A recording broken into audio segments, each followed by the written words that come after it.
bagaimana kabarnya kali ini? Saya yakin pasti anak-anak dalam keadaan sehat walafiat. Kali ini kita akan mempelajari tentang bela diri pencaksilat, tentunya dengan Pak Danang dan juga dengan Bu April. Ada yang tahu apakah itu pencaksilat? Bagaimanakah gerakannya? Kita simak video berikut ini.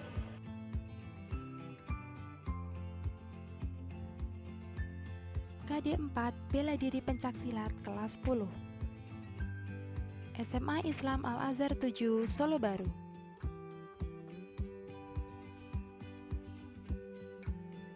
Tujuan pembelajaran kita pada hari ini adalah memahami hakikat pencaksilat, memahami aliran-aliran pencaksilat, memahami dan mempraktikkan sikap dasar pencaksilat, serta memahami dan mempraktikkan keterampilan gerak pola langkah, pukulan atau serangan dengan tangan, tendangan atau serangan dengan kaki, dan elakan. Allah berfirman dalam Quran Surah Al-Hajj ayat 26 yang artinya, "Dan ingatlah, ketika kami memberikan tempat kepada Ibrahim di tempat Baitullah dengan mengatakan, janganlah kamu memperserikatkan sesuatu pun dengan aku, dan sucikanlah rumahku ini bagi orang-orang yang tawaf, dan orang-orang yang beribadat, dan orang-orang yang ruku dan sujud." Pencaksilat mengajarkan mengenai pengenalan terhadap diri sendiri sebagai makhluk yang terpercaya terhadap adanya Allah Subhanahu wa Ta'ala. Oleh sebab itu, pencaksilat bukan suatu pembinaan yang bertujuan pada aspek seni atau bela diri saja, tetapi juga bertujuan untuk mengembangkan watak luhur, kepribadian, karakter, sikap kesatria, percaya diri, serta takwa kepada Allah Subhanahu wa Ta'ala.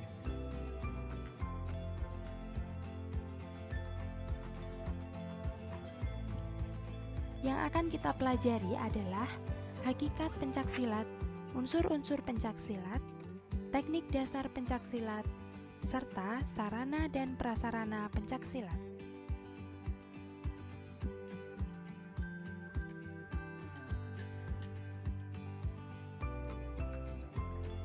Hakikat bela diri pencaksilat.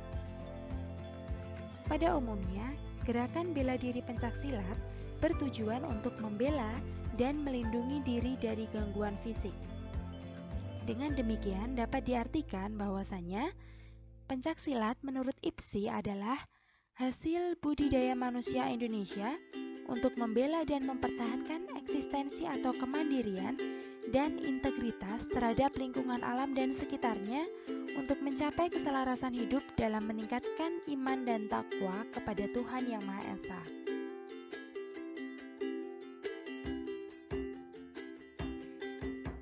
Nah, logo di sebelah kiri adalah logo dari Ikatan Pencaksilat Indonesia atau IPSI, yaitu Organisasi Nasional Pencaksilat di Indonesia. Sedangkan di sebelah kanan adalah logo dari Persekutuan Pencaksilat Antarbangsa atau biasa disebut dengan International Pencaksilat Federation. Selanjutnya adalah aliran-aliran pencaksilat. Aliran-aliran pencaksilat ini terdiri dari berbagai macam karena berasal dari berbagai penjuru wilayah Indonesia.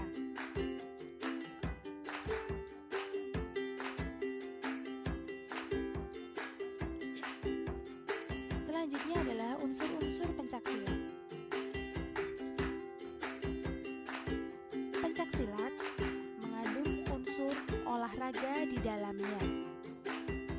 Terdiri dari gerakan-gerakan yang dipadukan menjadi satu, bertujuan untuk meningkatkan kebugaran jasmani. Kemudian unsur yang kedua adalah unsur kesenian. Di dalam pencaksilat ini juga terdapat unsur kesenian. Terbukti dengan adanya salah satu nomor yang diperlombakan dalam pencaksilat yang meliputi gerakan seni.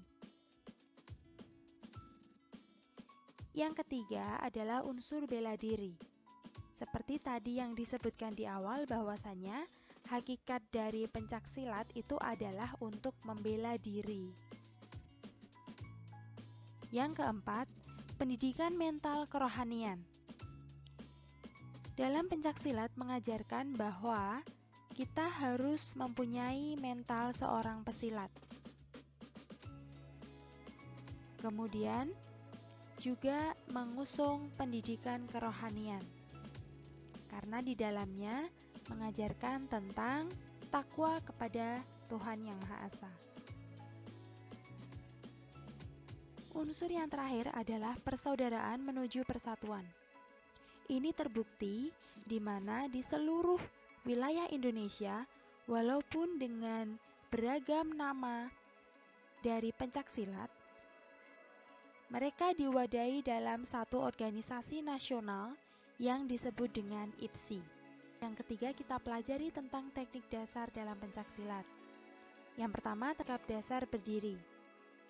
Sikap ini dilakukan untuk memulai sebuah pertandingan pencaksilat atau memulai sebuah gerakan dalam pencaksilat. Sikap kuda-kuda. Nah, sikap kuda-kuda ini adalah sikap sedia dengan posisi kaki sebagai dasar tumpuan melakukan sikap dan gerakan bela serang yang dilakukan dengan posisi berdiri. Nah, teman-teman, ada beberapa macam sikap kuda-kuda. Dilihat dari gerakannya, bisa teman-teman lihat di gambar. Nah, yang pertama adalah kuda-kuda depan. Ini cara melakukannya adalah dengan posisi kaki di depan ditekuk, ya, dan posisi kaki yang belakang itu diluruskan. Telapak kaki belakang serong ke arah luar, badan tegap dan pandangan ke depan. Berat badan pada kaki bagian depan.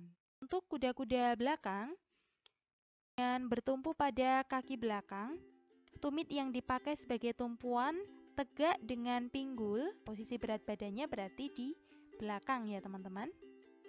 Kuda-kuda samping, salah satu kaki ditekuk dan kaki yang lain lurus ke samping. Ya, berat badan pada kaki yang ditekuk, bahu sejajar atau segaris dengan kaki, posisi kedua kaki melebar sejajar dengan tubuh, dan berat badan ditopang oleh salah satu kaki yang menekuk.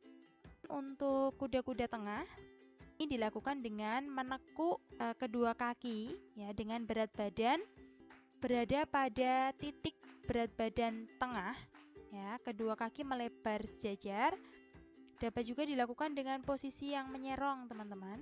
Kuda-kuda silang belakang dilakukan dengan menyilangkan kaki ke belakang, kemudian badan tetap tegak lurus, kedua lutut ditekuk dengan salah satu tangan diarahkan ke belakang sebagai sikap untuk persiapan serangan atau belaan.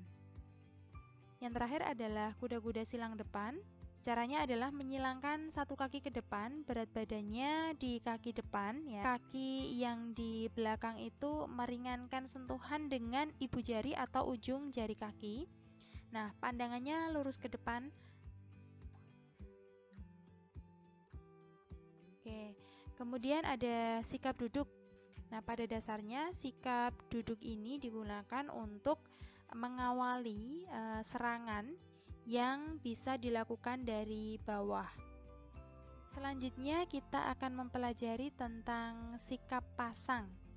Oke, sikap pasang adalah sikap tubuh untuk melakukan persiapan penyerangan atau menangkis dari serangan lawan. Nah, sikap pasang ini merupakan koordinasi dari sikap kuda-kuda, sikap tubuh, dan juga sikap lengan.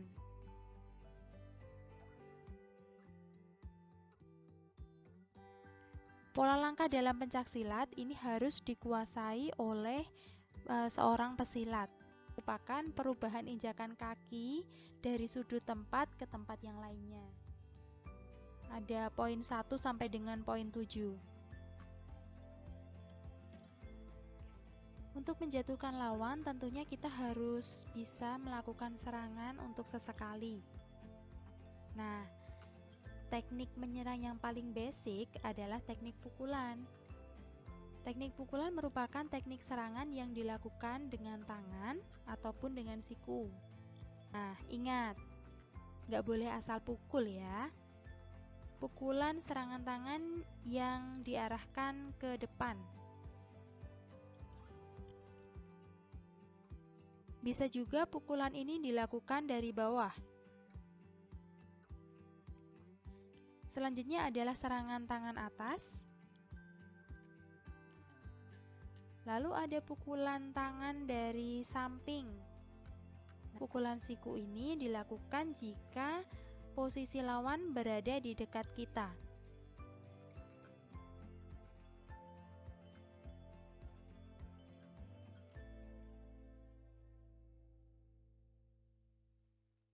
Insya Allah ya. Baik, kita lanjutkan ke gerakan tendangan. Nah, gerakan tendangan ini merupakan teknik dasar yang dilakukan dengan serangan kaki. Yang pertama adalah tendangan lurus atau disebut dengan tendangan depan. Dilakukan dengan mengangkat salah satu kaki ya ke depan. Kemudian dilakukan dengan lintasan lurus ke depan, dilakukan dengan kekuatan penuh untuk menyerang lawan pada bagian perut ya. Cara melakukannya dengan sikap kaki kuda-kuda kiri atau berkebalikan, kemudian tendangkan salah satu kaki ke depan dan hentakkan kaki sejajar dengan bahu. Kedua tangan berada di depan dada sebagai penyeimbang. Tendangan sabit dilakukan dengan lintasan kaki seperti setengah lingkaran atau sabit. Tendangan sabit juga disebut dengan tendangan melingkar dengan sasaran pada bagian perut lawan. Cara melakukannya, sikap kaki kuda-kuda kaki kiri tepat. Kemudian tendangkan kaki kanan ke depan dengan hentakan punggung kaki. Kedua tangan berada di depan dada sebagai penyeimbang. Lalu, yang ketiga adalah tendangan T, di mana jenis tendangan ini posisi tubuh kita menyamping dan lintasan lurus ke samping. Tendangan ini memerlukan kekuatan paha dan betis, bagian kaki yang digunakan pada bagian tumit dan juga telapak kaki. Tendangan jejak atau gejos, nah ini dilakukan dengan mengangkat lutut setinggi mungkin sehingga posisi tubuhnya tegak dan lintasan lurus ke depan. Sasarannya adalah pada bagian perut lawan. Tendangan belakang merupakan tendangan yang dilakukan dengan memutar tubuh dan membelakangi lawan. Nah, sasaran tendangan ini adalah kepala dan juga perut. Dan yang terakhir adalah tendangan gajul. Dalam pencaksilat, elakan merupakan sebuah gerakan yang digunakan untuk menghindari pukulan lawan atau serangan lawan. Upaya ini bisa dilakukan dengan sikap kaki yang tidak berpindah tempat atau kembali ke tempat semula. Gerakan elakan belakang dilakukan dengan cara sikap kuda-kuda depan ya, kemudian posisi badan sedikit dicondongkan ke arah belakang dengan posisi kaki lututnya yang belakang itu menekuk sedikit ya. Kemudian berat badan menumpu pada kaki bagian belakang. Nah, sikap tangannya waspada seperti di gambar ya. Yang ketiga ada elakan samping. Ini diawali dengan sikap kuda-kuda tengah, kemudian memindahkan berat badan ke bagian samping kiri ataupun samping kanan dengan mengubah posisi kuda-kuda tengah, kemudian beralih menjadi kuda-kuda samping. Sikap tangan juga tetap dalam keadaan waspada. Elakan bawah diawali sikap kuda-kuda, lalu ya dengan cara menekuk lutut tanpa memindahkan letak posisi kaki. Nah, sikap tangannya ini juga waspada. Biasanya kalau elakan bawah ini dilakukan untuk mengantisipasi serangan dari lawan yang berasal dari atas. Kemudian yang terakhir kita akan mempelajari tentang sarana dan prasarana dalam pencaksilat. Baik, yang pertama pastinya gelanggang pencaksilat. Nah, untuk ukurannya bisa dilihat di gambar ya. Di bagian bawah terlihat seorang pesilat putra memakai salah satu alat yang disebut dengan apa teman-teman? Ada yang tahu? Betul sekali, toya. Ya, toya biasanya ini terbuat dari rotan. Ya, digunakan untuk nomor seni dalam bela diri pencaksilat. Kemudian yang dibawa oleh pesilat putri ini disebut dengan golok. Nah, yang selanjutnya adalah gum shield atau pelindung gigi. Juga ada body protector. Ini ada warna merah dan juga ada warna biru. Nah, ini untuk melindungi tubuh dari serangan lawan.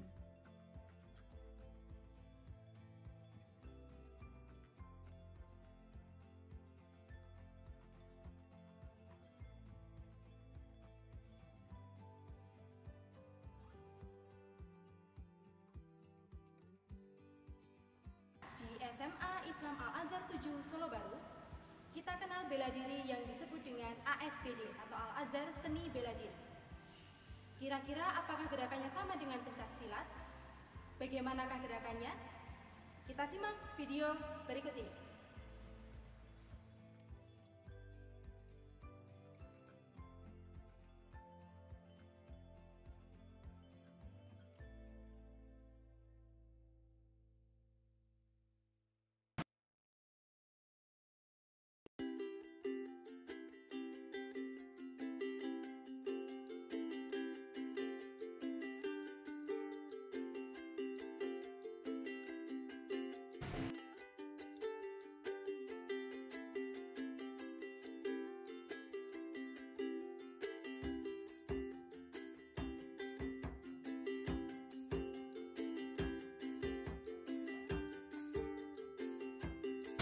Yuk.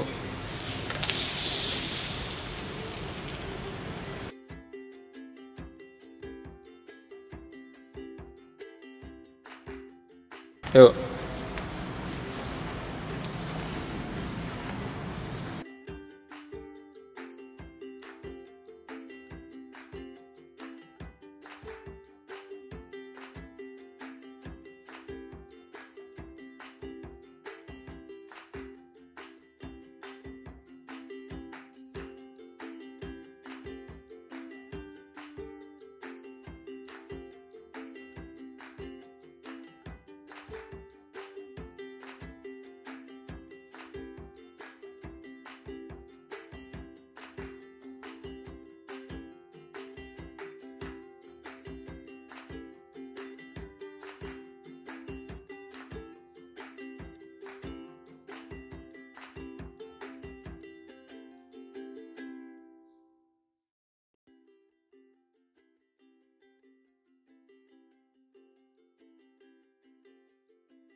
Oke, bagaimana teman-teman? Setelah mempelajari video tadi, tentunya anak-anak sudah paham kan tentang materi kita bela diri pencaksilat? Nah, secara umum gerakan dalam ASBD atau Al-Azhar Seni Bela Diri dan juga pencaksilat itu hampir sama. Namun hanya ada pengembangan sedikit di dalamnya, diri pencaksilat. Sudah paham teman-teman? Saya yakin pasti anak-anak sudah mengetahui berbagai jenis teknik dasar yang ada di dalam bela diri pencaksilat. Kemudian nanti jika masih ditemui kendala atau kesulitan dalam mempelajari teknik dasar bela diri ini, bisa kalian tanyakan langsung kepada Pak Danang dan juga Bu April di sini. Tentunya setelah ini pasti ada tugas yang akan kita sampaikan kepada anak-anak, baik melalui Google Classroom maupun dengan media yang lainnya. Kita ketemu lagi dengan pembelajaran PJOK selanjutnya dengan materi yang lebih variatif lagi. Tetap semangat, selalu optimis, kita pasti bisa. Assalamualaikum warahmatullahi wabarakatuh.